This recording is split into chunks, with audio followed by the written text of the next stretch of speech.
ہر سال جب بجٹ پیش ہوتا ہے تو ٹی وی پر ایک ہنگامہ مچ جاتا ہے۔ حکومت دعوے کرتی ہے، اپوزیشن تنقید، اور گھنٹوں بحث ہوتی ہے۔ جی، اور عام آدمی کے لیے یہ سمجھنا مشکل ہو جاتا ہے کہ اصل میں ہو کیا رہا ہے۔ بالکل، لیکن اس سارے شور کے پیچھے آئین میں بہت ہی منظم اور دلچسپ اصول لکھے ہوئے ہیں۔ یہ اصول بتاتے ہیں کہ ملک کا پیسہ کون، کیسے اور کن حدود میں رہ کر خرچ کر سکتا ہے۔ آج ہمارے سامنے آئین کے آرٹیکل 81 سے 84 ہیں، اور ہم انہی اصولوں کو سمجھنے کی کوشش کریں گے جو حکومت اور پارلیمان کے درمیان طاقت کی سب سے بڑی جنگ کو کنٹرول کرتے ہیں۔ اور یہ واقعی ایک جنگ ہی ہے۔ ایک طرف حکومت ہے جسے ملک چلانے کے لیے، منصوبے بنانے کے لیے، وعدے پورے کرنے کے لیے پیسوں کی ضرورت ہے۔ صحیح۔ اور دوسری طرف پارلیمنٹ ہے، یعنی عوام کے نمائندے، جن کا کام یہ یقینی بنانا ہے کہ عوام کا پیسہ صحیح جگہ خرچ ہو رہا ہے یا نہیں۔ ان آرٹیکلز میں اسی کشمکش کا حل دیا گیا ہے، اور یہ حل اختیارات کے ایک بہت ہی نازک توازن پر کھڑا ہے۔ ٹھیک ہے، تو آئیے اسی توازن کو سمجھنے کی کوشش کرتے ہیں۔ پہلی بات جو ان دستاویزات کو دیکھ کر میرے ذہن میں آئی وہ یہ ہے کہ حکومت کے سارے خرچے ایک جیسے نہیں ہوتے۔ بالکل نہیں۔ ایسا لگتا ہے کہ آئین نے کچھ خرچوں کو ایک وی آئی پی لسٹ میں ڈال دیا ہے۔ آرٹیکل 81 میں ایک چیز کا ذکر ہے، فیڈرل کنسولیڈیٹڈ فنڈ، جی، اور اس میں کچھ اخراجات ہیں جو اس فنڈ پر چارجڈ ہیں، مطلب لازم ہیں۔ تو اس کا کیا مطلب ہے؟ یہ ایک بہت اہم نکتہ ہے۔ آپ کی وی آئی پی لسٹ والی مثال بالکل صحیح ہے۔ آئین کہتا ہے کہ کچھ چیزیں اتنی اہم ہیں کہ انہیں روزمرہ کی سیاسی کھینچا تانی سے بالکل باہر رکھنا ہے۔ اچھا۔ یہ وہ اخراجات ہیں جن پر پارلیمنٹ بحث تو کر سکتی ہے، لیکن ان پر ووٹنگ کر کے انہیں روک نہیں سکتی۔ یوں سمجھیں کہ یہ ریاست کی مشینری کو چلانے کے لیے ایک طرح سے آٹو پے پر رکھے گئے بل ہیں۔ دلچسپ۔ تو اس آٹو پے لسٹ میں کیا کیا شامل ہے؟ میں دیکھ رہا ہوں کہ اس میں صدر کے دفتر کے اخراجات ہیں، سپریم کورٹ اور اسلام آباد ہائی کورٹ کے ججوں کی تنخواہیں، جی، chief election commissioner, chairman senate, speaker قومی اسمبلی اور آڈیٹر جنرل کی تنخواہیں اور مراد بھی شامل ہیں۔ یہ تو سارے بڑے بڑے ادارے۔ بالکل، اور صرف ان عہدیداروں کی تنخواہیں ہی نہیں بلکہ ان اداروں کے پورے انتظامی اخراجات، اچھا۔ یعنی ان کے دفاتر میں کام کرنے والے تمام افسران اور عملے کی تنخواہیں بھی اسی میں شامل ہیں۔ اس کے علاوہ دو اور بہت اہم چیزیں ہیں۔ ایک، وفاقی حکومت کے قرضوں پر سود اور ان کی واپسی کی ادائیگی، اور دوسرا، پاکستان کے خلاف کسی بھی عدالت یا ٹریبونل کی طرف سے دیا گیا کوئی بھی فیصلہ یا ڈگری۔ ایک منٹ، یہاں رکتے ہیں۔ یہ تو بہت گہری بات ہے۔ اس کا مطلب ہے کہ آئین بنانے والوں نے جان بوجھ کر ان اداروں کو پارلیمنٹ کی منظوری کے چکر سے باہر رکھا۔ لیکن کیوں؟ کیا یہ پارلیمنٹ کے اختیار کو کمزور نہیں کرتا؟ دیکھیں، یہ پارلیمنٹ کے اختیار کو کمزور نہیں کرتا بلکہ ریاست کی بنیادوں کو مضبوط کرتا ہے۔ اسے ایک آئینی فائر وال سمجھیں۔ فائر وال؟ جی، یہ ریاست کے بنیادی ستونوں کو سیاست کی گرمی سے بچاتا ہے۔ سوچیں، اگر ہر سال حکومت اور اپوزیشن ججوں کی تنخواہوں پر لڑنا شروع کر دیں تو عدلیہ کا کیا حال ہوگا؟ ہاں، یہ تو ہے۔ کوئی بھی حکومت کسی جج پر دباؤ ڈالنے کے لیے یہ دھمکی دے سکتی ہے کہ اگر آپ نے ہمارے خلاف فیصلہ دیا تو ہم بجٹ میں آپ کی تنخواہ ہی روک دیں گے۔ تو یہ عدلیہ کی آزادی کو یقینی بنانے کا ایک طریقہ ہے تاکہ وہ بغیر کسی مالی دباؤ کے فیصلے کر سکیں۔ بالکل درست۔ یہی منطق پھر الیکشن کمیشن پر بھی لاگو ہوتی ہوگی تاکہ شفاف انتخابات کو یقینی بنایا جا سکے۔ جی بالکل۔ اسی طرح قرضوں کی ادائیگی کا معاملہ ہے۔ کیا آپ تصور کر سکتے ہیں کہ کوئی ملک پارلیمنٹ میں ووٹنگ کے ذریعے یہ فیصلہ کرے کہ اس سال ہم اپنے بین الاقوامی قرضے واپس نہیں کریں گے؟ نہیں، ظاہر ہے اس کا نتیجہ تو تباہی ہوگا۔ قرض نہیں دے گا۔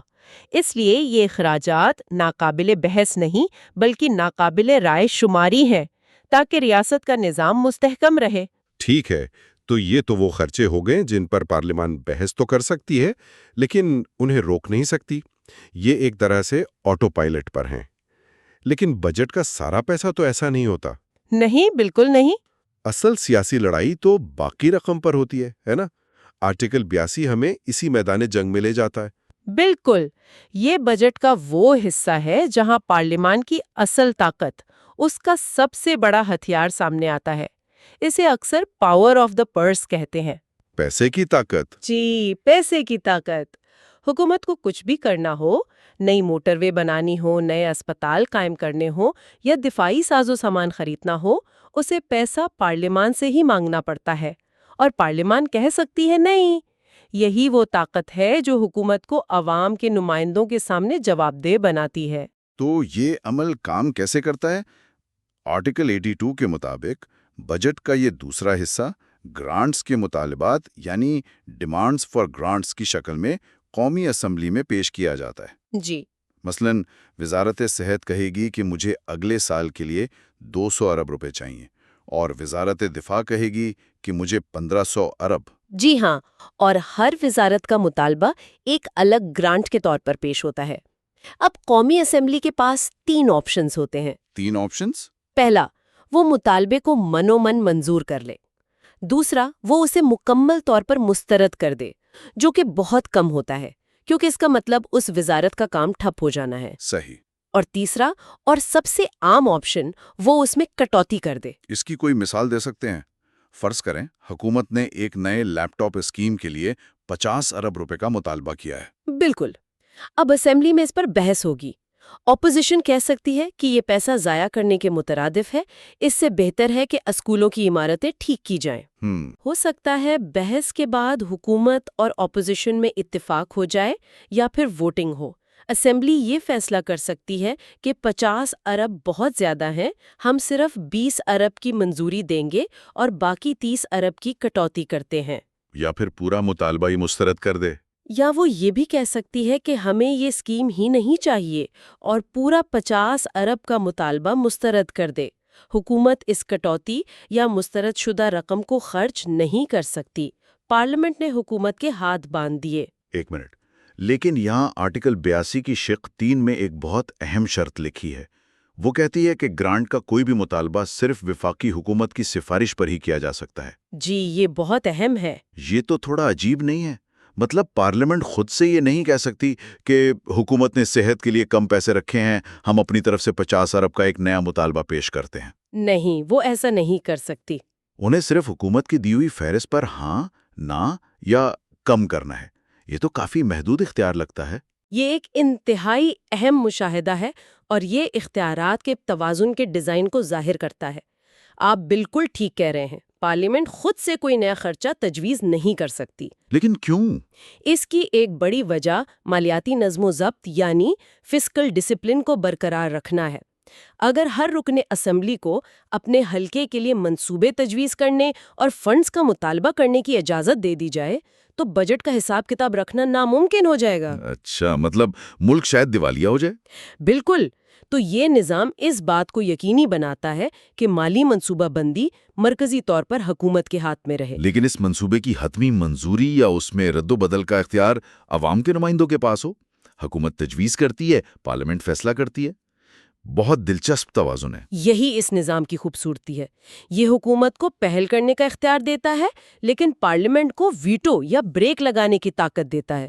حکومت کو پتہ ہوتا ہے کہ اسے اپنے ہر مطالبے کے لیے پارلیمنٹ کو مطمئن کرنا پڑے گا، ورنہ اس کے منصوبے ادھورے رہ جائیں گے۔ اچھا، تو بحث ہو گئی، ووٹنگ بھی ہو گئی، کچھ گرانٹس منظور ہوئیں، کچھ میں کٹوتیاں لگ گئیں۔ اب اس سارے عمل پر آخری مہر کیسے لگتی ہے؟ کیا یہ صدر کے پاس جاتا ہے یا اس کا کوئی اور طریقہ ہے؟ یہاں آرٹیکل 83 کام آتا ہے۔ یہ آخری اور رسمی مرحلہ ہے، لیکن بہت اہم ہے۔ جب قومی اسمبلی تمام گرانٹس پر فیصلہ کر لیتی ہے تو آرٹیکل 83 کے تحت وزیر اعظم ان تمام اخراجات کی ایک فہرست یا شیڈیول تیار کرواتے ہیں۔ ایک شیڈیول؟ جی۔ اس شیڈیول میں 2 قسم کے اخراجات ہوتے ہیں۔ ایک وہ چارجڈ اخراجات جن پر ووٹنگ نہیں ہوئی، اور دوسرے وہ تمام گرانٹس جو اسمبلی نے منظور کی ہیں، چاہے کٹوتی کے ساتھ ہی صحیح، اور پھر وزیر اعظم اس شیڈیول پر دستخط کرتے ہیں۔ کیا یہ صرف ایک رسمی کارروائی ہے؟ دیکھنے میں یہ رسمی لگتی ہے، لیکن قانونی طور پر یہ حتمی منظوری ہے۔ وزیر اعظم کی تصدیق یعنی آتھینٹیکیشن دراصل اسمبلی کے فیصلوں کو خرچ کرنے کے لیے ایک قانونی اختیار میں بدل دیتی ہے۔ اچھا، اس دستخط شدہ شیڈیول کو پھر قومی اسمبلی کے سامنے رکھا جاتا ہے، لیکن آئین واضح طور پر کہتا ہے کہ اس مرحلے پر اس پر مزید کوئی بحث یا ووٹنگ نہیں ہو سکتی۔ تو یہ ایک طرح سے حتمی اعلان ہے کہ یہ رہا منظور شدہ بجٹ۔ بالکل تو اس تصدیق شدہ شیڈیول کے بغیر حکومت خزانے سے 1 روپیہ بھی نہیں نکال سکتی؟ بالکل نہیں۔ آرٹیکلز 83 کی شق 3 میں یہ بات بہت واضح طور پر لکھی ہے کہ اس تصدیق شدہ شیڈیول کی بنیاد پر ہی فیڈرل کنسولیڈیٹڈ فنڈ سے رقم نکالی جا سکتی ہے۔ یہ وہ آخری قانونی چابی ہے جو خزانے کا تالا کھولتی ہے۔ اس کے بغیر تمام اخراجات غیر قانونی ہوں گے؟ جی بالکل غیر قانونی۔ یہ پورا عمل تو بہت منظم ہے، لیکن زندگی ہمیشہ منصوبے کے مطابق نہیں چلتی۔ فرض کریں سال کے بیچ میں ملک میں کوئی بڑا بحران آ جاتا ہے، جیسے 2022 جیسا خوفناک سیلاب۔ جی بجٹ میں جو رقم قدرتی آفات کے لیے رکھی گئی تھی وہ ختم ہو گئی۔ اب حکومت کیا کرے گی؟ کیا وہ اگلے سال کے بجٹ کا انتظار کرے گی؟ یہ ایک بہت عملی سوال ہے، اور آئین بنانے والے اس حقیقت سے واقف تھے کہ غیر متوقع حالات پیدا ہو سکتے ہیں، اسی لیے آرٹیکل 84 موجود ہے۔ آرٹیکل 84؟ جی، جو سپلیمنٹری اور ایکسیس گرانٹس یعنی ضمنی اور اضافی گرانٹس کا راستہ فراہم کرتا ہے۔ یہ کیسے کام کرتا ہے؟ دیکھیں، اس کی 3 صورتیں ہو سکتی ہیں۔ پہلی، جیسا آپ نے کہا، کسی خاص کام کے لیے منظور شدہ رقم کم پڑ گئی۔ دوسری، کوئی ایسا نیا خرچہ سامنے آ گیا جس کا بجٹ میں تصور بھی نہیں کیا گیا تھا، مثلاً اچانک کوئی نئی ویکسین خریدنی پڑ جائے۔ اور تیسری صورت یہ کہ کسی وزارت نے غلطی سے یا کسی مجبوری کے تحت منظور شدہ رقم سے زیادہ خرچ کر دیا ہو۔ ان تمام صورتوں میں حکومت کو پارلیمنٹ کے پاس واپس آنا پڑتا ہے۔ واپس آنا پڑتا ہے؟ اس کا مطلب یہ نہیں کہ حکومت کو ایمرجنسی میں ایک کھلا چیک مل جاتا ہے؟ ہرگز نہیں، کوئی کھلا چیک نہیں۔ حکومت کو ایک سپلیمنٹری بجٹ سٹیٹمنٹ یا ایکسس بجٹ سٹیٹمنٹ تیار کر کے قومی اسمبلی میں پیش کرنا پڑتا ہے۔ اچھا۔ اور یہاں سب سے اہم بات یہ ہے کہ اس نئے بجٹ سٹیٹمنٹ پر بھی وہی آرٹیکلز 80 سے 83 لاگو ہوتے ہیں۔ اچھا، تو اس کا مطلب ہے کہ ان اضافی اخراجات پر بھی پوری بحث ہوگی اور ووٹنگ ہوگی، بالکل سالانہ بجٹ کی طرح؟ جی ہاں، بالکل اسی طرح۔ پارلیمان حکومت سے سوال کرے گی کہ یہ اضافی رقم کیوں چاہیے، پہلے والی کہاں خرچ ہوئی، اور کیا یہ نیا خرچہ واقعی ضروری ہے؟ اور اسمبلی کے پاس پھر وہی اختیار ہوگا۔ جی، اسمبلی کے پاس پھر وہی اختیار ہے، وہ اس ضمنی گرانٹ کو منظور کر سکتی ہے، مسترد کر سکتی ہے یا اس میں کٹوتی کر سکتی ہے۔ یہ نظام حکومت کو غیر متوقع حالات سے نمٹنے کے لیے لچک تو دیتا ہے، لیکن پارلیمانی نگرانی اور جواب دہی کے اصول پر کوئی سمجھوتا نہیں کرتا۔ پاور آف دا پرس کا اصول یہاں بھی لاگو ہوتا ہے۔ تو اس ساری گفتگو کو سمیٹتے ہیں، ہم نے ایک بہت واضح اور منظم عمل دیکھا۔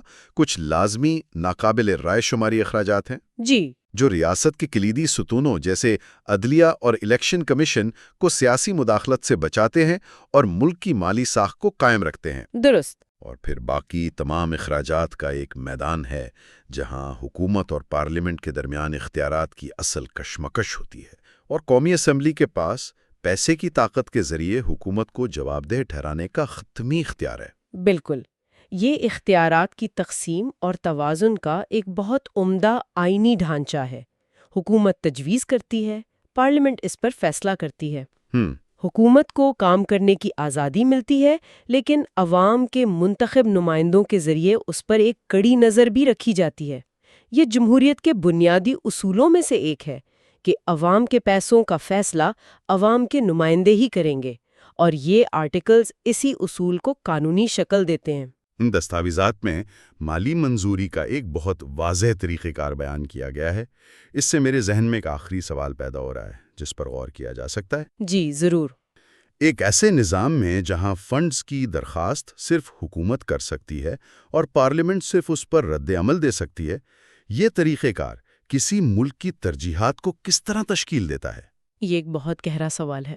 اس وقت کیا ہوتا ہے جب پارلیمان کی ترجیحات حکومت کے مجوزہ بجٹ سے نمایاں طور پر مختلف ہوں؟ اگر پارلیمان سمجھتی ہے کہ تعلیم پر بہت کم خرچ ہو رہا ہے، لیکن اس کے پاس صرف دوسرے شعبوں میں کٹوتی کرنے کا اختیار ہو، نہ کہ تعلیم کے لیے خود سے فنڈز مختص کرنے کا، تو اس محدود اختیار کے ساتھ وہ حقیقی تبدیلی کیسے لا سکتی ہے؟ You are watching Legal Gupshup and GK with MD, your source for legal, historical, and breaking news. Don't forget to like, subscribe, and share for more informative content.